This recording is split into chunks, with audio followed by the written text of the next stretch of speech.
mana Allah mengangkat derajat-derajat hambanya untuk didekatkan hambanya kepada zatnya yang mulia. Inilah tempat-tempat yang mulia yang Allah kumpulkan kita pada siang hari ini, guna mendapatkan rahmat kasih sayang Allah dan ridha Allah, guna mendapatkan kebahagiaan yang abadi yang dijanjikan oleh Allah bagi hamba-hamba pilihannya, guna untuk mendekatkan diri kita, mendatangkan cinta kepada kekasih Allah Muhammad sallallahu alaihi wasallam. Inilah tempat-tempat yang Allah ridhai.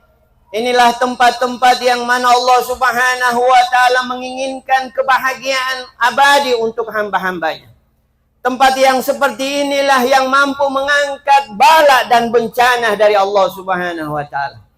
Tempat yang seperti inilah yang memurahkan rezeki seorang hamba, yang apabila kita sadar di tempat yang seperti ini kita tahu menghambakan diri kepada Allah. Di tempat yang seperti ini kita tahu untuk tunduk dan sujud kepada Allah. Tidak ada kekuasaan yang melebihi dari kekuasaan Allah. Tidak ada yang melebihi daripada keagungan dari keagungan Allah Subhanahu wa taala. Di tempat seperti inilah Allah karuniakan hamba-hambanya untuk mendapatkan kemuliaan di dalam hati. Sehingga kita keluar dari hati ini, kita tahu mentazimi Allah. Kita tahu mengagungkan Allah. Kita tahu memuliakan Allah. Kita tahu bergantung kepada Allah Subhanahu wa ta'ala. Alhamdulillah. Selawat dan taslim atas junjungan kita, Nabi Allah Muhammad sallallahu alaihi wasallam. Yang berkat beliau kemuliaan ini semua kita dapatkan, alhamdulillah.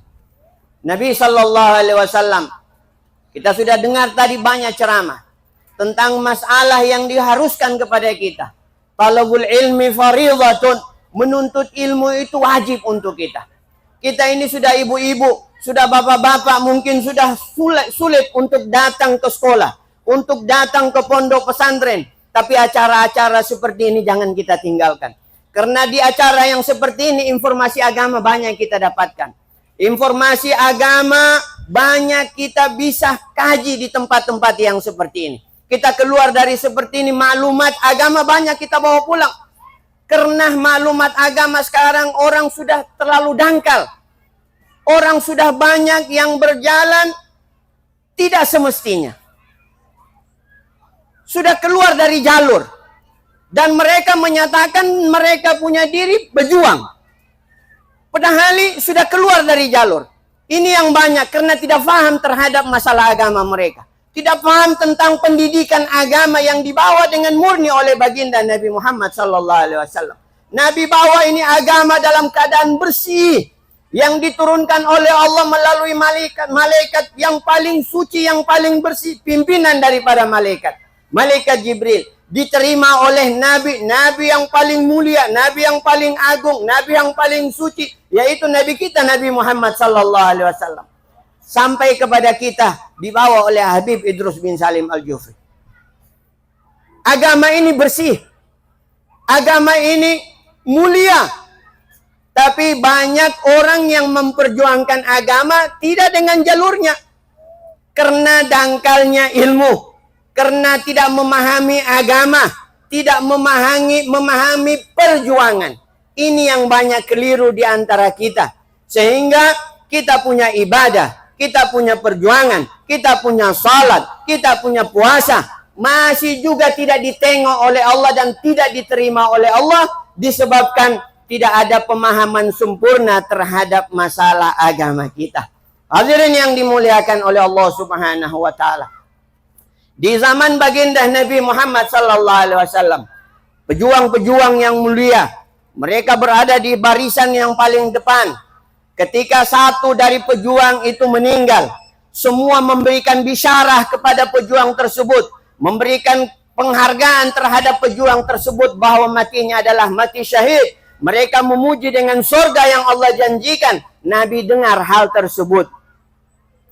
Ini berada di barisan paling depan, jihad bersama Nabi Muhammad sallallahu alaihi wasallam. Semua sahabat memujinya dengan surga. Nabi dengar hal tersebut.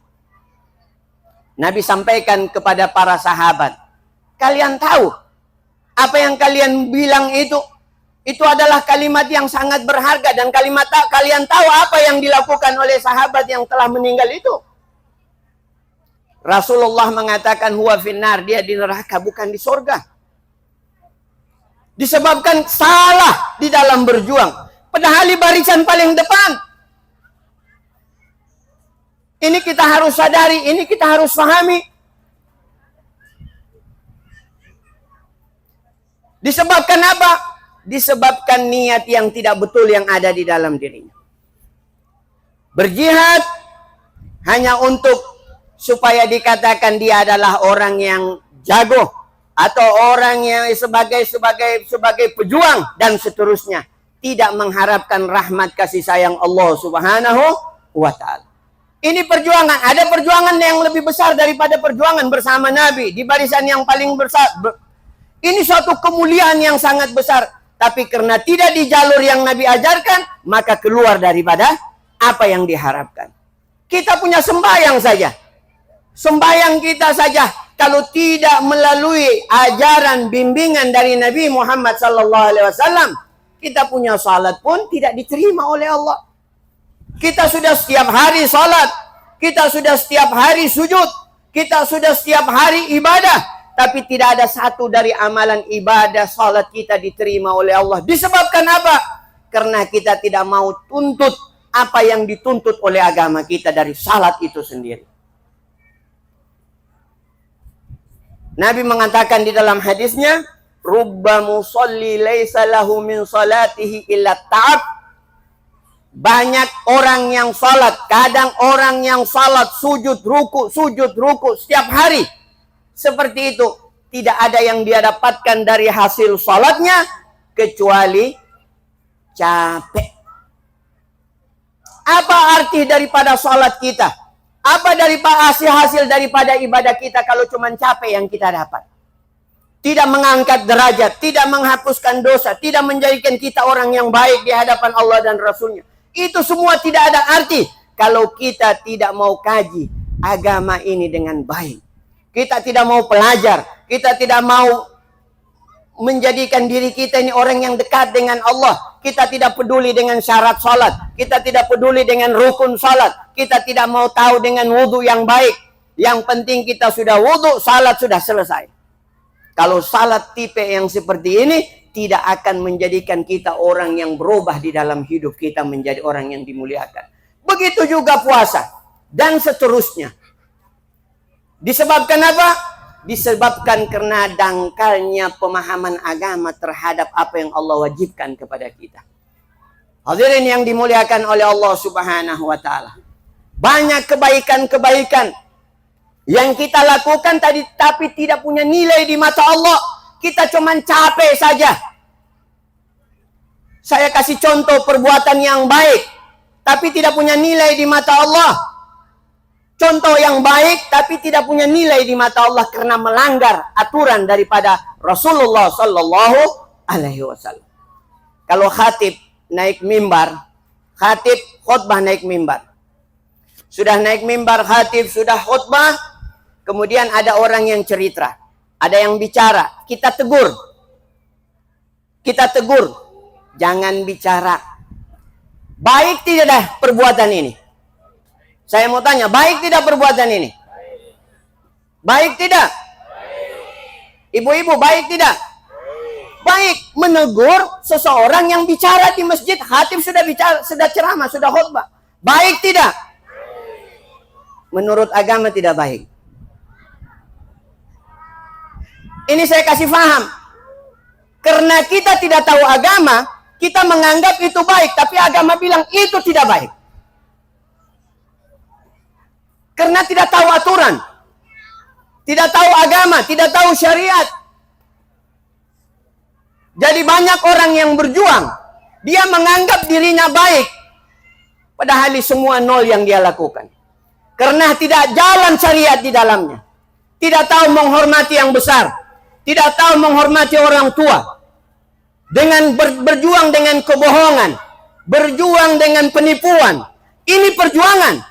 Baru mereka menganggap ini berjuang, itu adalah dusta semua, tidak akan menghasilkan sedikit pun dari kebaikan dari Allah Subhanahu wa taala. Jangan mimpi orang yang berbuat baik akan berbuat baik dengan jalan yang tidak diridhai oleh Allah dan Rasulnya. Dia menganggap satu perjuangan itu nol. Ini orang-orang bodoh. Ini orang-orang yang tidak paham agama. Ini orang-orang yang cuman dia punya perjuangan seremonial istilahnya yang tidak mempunyai hasil nanti. Tidak mempunyai hasil, tidak ada keberkahan, semua tidak akan ada, terputus daripada Allah dan Rasul. Kenapa? Karena keluar daripada jalur-jalur yang diajarkan oleh Allah dan Rasulnya. Hadirin yang dimuliakan oleh Allah, jangan sampai kita punya perjuangan, jangan sampai kita punya usaha yang baik yang kita lakukan, tapi kita tidak tahu bahwa kita punya perjuangan itu adalah nol. Kita harus memilih siapa yang harus kita pilih jadi orang pendamping kita untuk berjuang, pemimpin kita untuk berjuang supaya menghasilkan yang dimuliakan, yang diridhai oleh Allah Subhanahu wa taala. Ke depan kita akan memilih seorang presiden, seorang pemimpin negara. Jangan sampai kita salah memilih gara-gara kita mendapatkan 200-300 ribu. Kita menghabiskan kita punya negara, kita merugikan negara, merugikan masyarakat, merugikan semua yang kita rugikan gara-gara 300 ribu yang sampai sama kita. Kita punya tanggung jawab besar di hadapan Allah. Kalau kita memilih seseorang yang tidak sesuai dengan agama, apa yang dia buat dari dosa, kita tidur pikul dosa walaupun kita tidak berbuat. Saya mau kasih tahu, kalau ada penjual khamar di sana, penjual minuman, ada orang bertanya, Pak, di mana orang yang berjual minuman? Ente cuman kasih kode sebelah sana. Ente punya dosa sama dengan dia, peminum. Tidak kurang sedikit pun dari dosanya dia. Kalau dia minum, dia mabuk, ente punya dosa, ente peminum. Walaupun ente tidak minum, ente tidur senap, ente tidur nyaman, ente di keluarga, tapi catatan dosa, ente peminum khamar. Bukan yang cuman meminum yang dibilang sama Nabi. Baik penjualnya, katib yang menulis, yang menunjukkan jalan penjual, semua ditulis oleh Allah, ditulis oleh malaikat peminum khamar, walaupun dia tidak meminum khamar. Ini agama kita bukan main-main. Agama kita ada agama bersih, agama yang murni, agama yang suci. Jangan ente kotorkan dengan perbuatan ente. Jangan ente menganggap ente berbuat yang baik kalau ente tidak belajar, tidak tanya sama guru, tidak tanya sama orang soleh, tidak tanya sama orang pintar untuk melangkahkan kaki ente untuk berjuang di satu perjuangan. Wallah, saya tidak bangga dengan saya punya pondok ini yang ada. Dia punya bangunan tingkat-tingkat. Tidak saya bangga dengan itu. Saya bangga kalau anak-anak jadi orang. Saya selama bangun pondok tidak pernah satu surat keluar dari kantor saya untuk minta sama pemerintah. Tidak pernah. Kalau dorang mau kasih, dorang pasti datang sama saya, baru saya bilang bikin. Karena dorang yang minta untuk dibuat. Kita mau berjuang untuk kebersihan, kesucian, supaya agama ini suci, muncul. Pertolongan baru bisa turun. Allah katakan di dalam Al-Quran, Haggan alaina nasrul mu'minin. Syekh Syarawi, Imam Mutawalli Syarawi, Mufassirul Hadith, Mufassirul Quran. Beliau pernah ditanya, ya Imam, ya Syekh, kenapa umat muslimin ini tidak pernah menang untuk melawan Israel, kaum Yahudi? Padahal mereka itu tidak banyak. Dia bilang karena posisi kita ini masih muslim, belum mukmin. Kita ini masih Islam, belum mukmin, belum orang yang beramal dengan agamanya. Sehingga pertolongan Allah belum pernah turun untuk kita. Karena Allah janji, Haggan alaina nasrul mu'minin. Wajib bagi kami, kata Allah, untuk membela orang-orang mukmin. Siapa yang mukmin? Amanu wa amilus salihati. Orang yang beriman dan yang beramal. Kalau kita sudah beramal, itu pun kita punya amal, harus amal yang sesuai dengan apa yang Nabi sampaikan. Bukan cuma sekedar berjuang, bukan sekedar cuma sembahyang, bukan cuma sekedar beriman. Amal kita harus sesuai dengan apa yang Nabi sampaikan, dengan syarat dan rukun dan seterusnya. Kalau sudah terpenuhi itu, perjuangan kita akan dibela oleh Allah Subhanahu wa ta'ala. Mudah-mudahan kita menjadi orang-orang mukmin yang sungguh-sungguh, insyaallah, amin ya rabbal alamin. Habib Segaf pernah sampaikan cerita seorang doktor besar yang ada di Mesir yang dakwah di Eropa.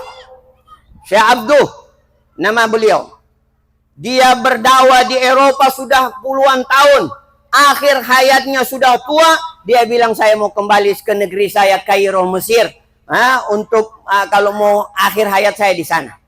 Dia kembali dan disambut oleh ulama Azhar yang begitu banyak. Setelah mereka duduk bersama-sama, ditanyalah beliau, apa yang engkau dapatkan dan yang engkau lihat di Eropa selama perjuanganmu, selama dakwahmu di sana. Beliau sampaikan, saya di sana, selama saya di sana, saya lihat Islam tapi tidak ada orang Muslim. Dia bilang, saya lihat Islam di sana, tapi tidak saya lihat orang Muslim di sana. Di negeri kita Mesir ini dia bilang, saya lihat orang Muslim tapi tidak ada orang Islam. Tapi tidak ada Islam. Saya lihat orang Muslim tapi tidak ada Orang bingung, apa bahasanya maksudnya ini? Ya Syekh, apa maksud Anda? Dia bilang, saya di Eropa, saya lihat Islam. Artinya, dia punya praktek kehidupan, saling menghormati, saling menghargai, saling membantu, berkebersihan. Dia lihat semua ada di sana. Islam, praktek Islam ada. Tapi orang Muslimnya tidak ada. Di negeri kita ini, orang Islam banyak. Tapi praktek Islamnya yang tidak ada. Coba lihat. Berarti kita harus kembali ke jalan Allah dengan sebenar-benarnya. Menjadi orang yang mukmin yang beramal. Kita amalkan kebersihan. Tadi sudah didoakan semua kita. Menjadi istri yang baik. Menjadi pemimpin yang baik. Menjadi murid yang baik. Menjadi suami yang baik. Berperilaku yang baik. Kata baginda Nabi, ad-dinul mu'amalah. Agama ini adalah mu'amal, interaksi sesama kita. Ini agama, kata baginda Nabi. Ad-dinul mu'amalah. Kalau kita tahu berinteraksi dengan baik, berarti kita sudah beragama dengan baik. Suami, kewajiban suami kepada istri dan anak. Kewajiban istri terhadap suami. Kewajiban anak terhadap orang tua. Bagaimana? Semua kita harus tahu. Kewajiban kita terhadap tetangga dan seterusnya. Bagaimana kita berteman. Bagaimana kita bergaul. Dan seterusnya. Kita harus tahu agama ini dengan baik. Sehingga pertolongan Allah insya Allah bisa datang kepada kita semua. Mudah-mudahan kita menjadi orang-orang yang dimuliakan oleh Allah Subhanahu wa ta'ala. Amin ya rabbal alamin. Amin ya rabbal alamin. Amin ya rabbal. Kita berdoa, minta dari hati semua. Kita punya hajat dari hati. Jangan kita membaca doa. Tahu membaca doa? Kalau membaca doa, Rabbana atina fid dunya, dia punya otak, dia punya pikiran di tempat lain. Dia punya pikiran masih di jagung, masih di ini, masih di kebun. Rabbana atina fid dunya hasanah wa fil akhirati hasanah. Tidak ada mengharap sama Allah dengan apa yang dia minta. Itu baca doa. Tapi kalau berdoa, apa yang kita minta, kita harapkan, merengek sama Allah, Allah paling cinta, sayang, dan akan memberikan kepada orang yang tahu dirinya bahwa Allah itu adalah Tuhannya. Kita sudah tahu bahwa Allah Tuhan kita. Sudah pernah tahu? Ibu, sudah tahu? Tahu atau tidak? Tapi saya lihat belum banyak yang tahu. Ibu tahu tidak? Bahwa Allah Tuhan ibu, tahu? Betul. Allah atau Bapak Tuhan ibu? Kalau Bapak? Kalau kita? Orang yang kenal sama Tuhannya. Orang yang kenal sama Tuhannya, dia tidak bergantung kecuali sama dia. Itu orang yang paham sama Tuhan. Kita kalau ada apa-apa sedikit, kita punya keluhan, gara-gara dia, gara-gara ini, gara-gara te bagus DP pupuk, gara-gara ini, gara te basiram, ngana te basiram. Semua yang kita kaitkan adalah masalah dunia dengan dunia. Tapi kita lupa sama pencipta. Kita harus berusaha sebelum sesuatu kita sudah bergantung sama yang menyuburkan, yang menumbuhkan, yang membuahkan, yang menghasilkan. Kita sudah harus bergantung sama dia. Kalau kita sudah pandai bergantung sama Allah, tidak ada yang sia-sia kita punya dari perbuatan kita. Kalau kita sudah mengenal sama Allah, tidak ada yang sia-sia dari apa yang kita lakukan dari kebaikan dan apa yang kita lakukan dari dunia kita. Kalau kita tidak kaitkan semua apa yang ada di dunia dari kita punya pekerjaan ini kepada agama ini, kepada Allah, kita akan punya pekerjaan dan semua apa yang kita lakukan sia-sia di mata Allah Subhanahu wa ta'ala. Marilah kita mengangkat tangan. Sungguh-sungguh kita meminta apa hajat kita masing-masing. Minta semua. Di tempat yang seperti ini Allah mendengar doa hamba. Di tempat yang seperti ini Allah mengijabakan keinginan seorang hamba. Di tempat yang seperti ini Allah mengampunkan dosa-dosa hamba. Di tempat yang seperti ini Allah mau mengangkat derajat hamba-hambanya. Di tempat yang seperti ini Allah persiapkan hamba-hambanya untuk duduk bersama orang-orang yang dimuliakan oleh Allah Subhanahu wa ta'ala. Di tempat yang seperti ini Allah mau memisahkan mana yang baik, mana yang tidak. Di tempat yang seperti ini Allah kalau mau jadikan seorang hamba menjadi wali di tempat yang seperti ini. Karena rahmat Allah bercucuran banyak di tempat-tempat yang seperti ini. Marilah kita memohon kepada Allah, meminta kepada Allah dari kemuliaan-kemuliaan dunia dan akhirat. Rabbana taqabbal minna innaka antas samiul alim wa tub alaina innaka antat tawwabur rahim. Ya sami'ad du'a, iqdi hajatana wa hajatal hadirin. Iqdi hajatana wa hajatal hadirin. Iqdi hajatana wa hajatal hadirin. Hajatan fi nafsi arafat biha ya khaira qadhi. Hajatan fi nafsi arafat biha ya khaira qadhi. Hajatan fi nafsi arafat biha ya khaira qadhi. Allahumma ghafir lana dhunubana wa israfana fi amrina wa thabbit aqdamana wa ansurna 'alal qawmil kafirin. Ighfir lana wa li ikhwanina alladhina sabaquna bil iman wa la taj'al fi qulubina ghillan lil ladzina amanu. Rabbana innaka ra'ufur rahim. Rabbana zalamna anfusana wa illam taghfir lana wa tarhamna lanakunanna minal khasirin. ربنا اغفر لنا ذنوبنا وإسرافنا في أمرنا وثبت أقدامنا وانصرنا على القوم الكافرين. دمر أعداءنا وأعداءك وأعداء الدين وأعداء المسلمين يا أكرم الأكرمين. انصرهم يا الله.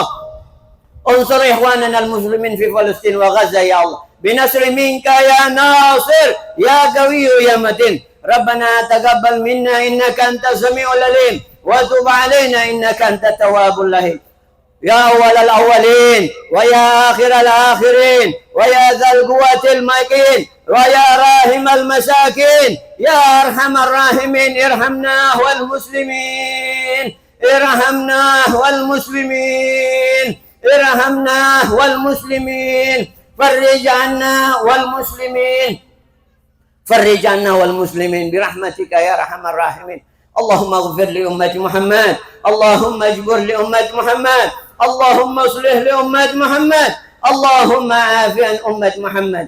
Ya Allah ya Rahman, ya Allah ya Rahim. Sembuhkanlah semua penyakit hadirin yang ada pada diri mereka ya Allah. Penyakit yang zahir dan yang batin ya Allah. Berilah kami ketaatan kepadamu dengan sempurna ya Allah. Jadikanlah kami orang-orang yang ahli sujud dan ruku kepadamu ya Allah. Orang-orang yang tunduk dengan sebenar-benarnya tunduk kepadamu ya Allah. Orang-orang yang menjalankan aktivitas di dalam hidup ini berkaitan dengan bergantungan denganmu ya Allah. Ya Allah ya Rahman, ya Allah ya Rahim. Terimalah semua hajat-hajat mereka ya Allah. Dengarkanlah semua hajat-hajat mereka ya Allah. Hajat dunia dan akhirat ya Allah. Lunasilah semua utang yang ada utang di antara mereka ya Allah. Murahkan rezeki mereka semua ya Allah. Ya Allah. Ya Allah. Ya Allah. Ya Allah. Ya Allah. Ya Allah. Ya Allah. Ya Allah. Ya Allah. Ya Allah. Ya Allah. Rabbana atina fid dunya hasanah وفي الآخرة حسنة وقنا عذاب النار وصلى الله على سيدنا محمد وآله وصحبه وسلم والحمد لله رب العالمين والسلام عليكم ورحمة الله وبركاته.